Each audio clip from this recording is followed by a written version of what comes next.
Hey everyone, I thought I would share with you today some new designs that are coming through again. These ones are sort of in a landscape series. Well, I call them landscape, but they're kind of a landscape and an atmospheric landscapes, I guess you would call it. So I'm sort of finding the words for this as I go, so just bear with me.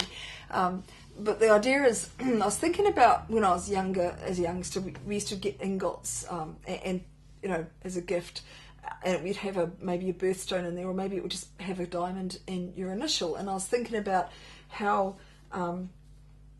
much people enjoyed them, and I thought, well, I wonder if I could do a different take on that. So I've designed up these 3 ingots, which you can see here, and I was so excited by the one for June, which is going to be set with seed pearl, that I actually made 2 because I couldn't decide between going for snow or clouds. And the one for July is, of course, set with ruby, which is the birthstone for July, and this one is based on a sunset. So I have decided to add diamond to these particular designs. It's more of it's creating a contrast, and for me, often white diamond helps define the colour of the stone you're looking at. If you just look at a ruby on its own, it's red, but when you have a white diamond next to it, it's much redder. I guess it's an optical illusion, or it's just a point of reference.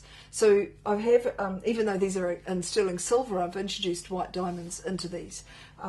So let's come in and have a closer look. So these are the 2 designs that I've prepared for June. Ignore the shadowing here, that's just part of the finish on it that, you know, I haven't cleaned these up properly. These are just getting ready to have the moulds made. So this one here is the one I call Snow.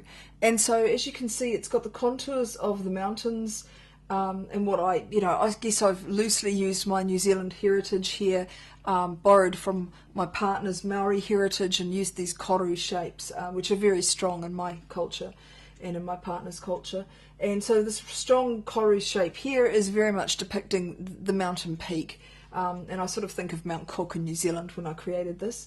And then I come around here, and this is sort of those low-lying hills set with seed pearl, and then down here I'm probably going to put a couple of diamonds. It may change, but at the moment it's going to be 2 diamonds in there, and that really represents the icy glare you sometimes get off the snow when you look at the different layers. So, you know, for me, it's about contours of land and that glare and the beautiful white of the snow. So when I was designing that one, I also thought about the other thing that I love in nature that's white and fluffy, and that's, of course, clouds. And I've spent many an hour as a youngster and as an adult staring up into the clouds and trying to pick shapes out of them. I'm sure we're all guilty of doing that and wasting time.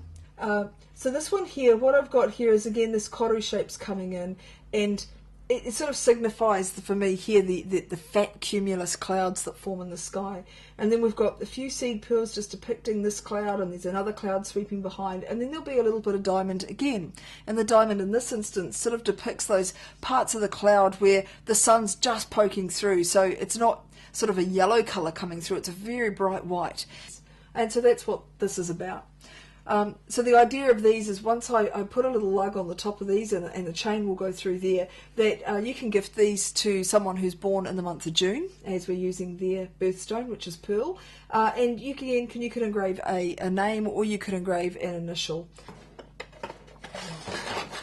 As for size of these, if I just grab a wee ruler, you can see there that it's a good 3 centimetres deep, and we're just over 1 centimetre wide, so there's a decent amount of metal to work with there.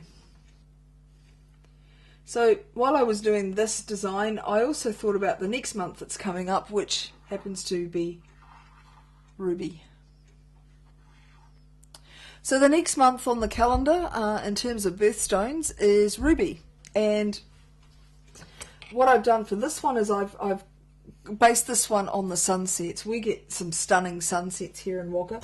I will try and get up the hill and get some footage to show you what they look like, but I wanted to, often we get a very, very deep red on the horizon line with a lighter orange or yellow above. Now, if we could get rubies in orange or yellow, I would use them for this top of this design, but rubies only come in red. And I want to stick to the birthstone theme. So this one here, again, will have white diamonds coming through just to depict, again, the cloud line, or that sort of white searing glare of the sun. So there you go. There are the new designs coming through, my atmospheric landscape ingots. I'm really excited about these. I'm looking forward to seeing them finished. So you can see it there if I just move my koru out the way. It's about the size on the neck, so it's not too heavy. It's a decent thick plate, so in gold they will be more expensive, but these will be classic designs, so you can always request them in gold if they're not on the website. Unlike the limited editions where they have to be as they are, these ones we can chop and change. And in saying that, if you said, oh, I absolutely love the cloud idea, but the birthstone I need is, and you tell me what it is, we'll see whether or not it'll work with that design, and we can make it up for you. Anyway, I'm out of here. I've got things to do, so I'll talk to you soon.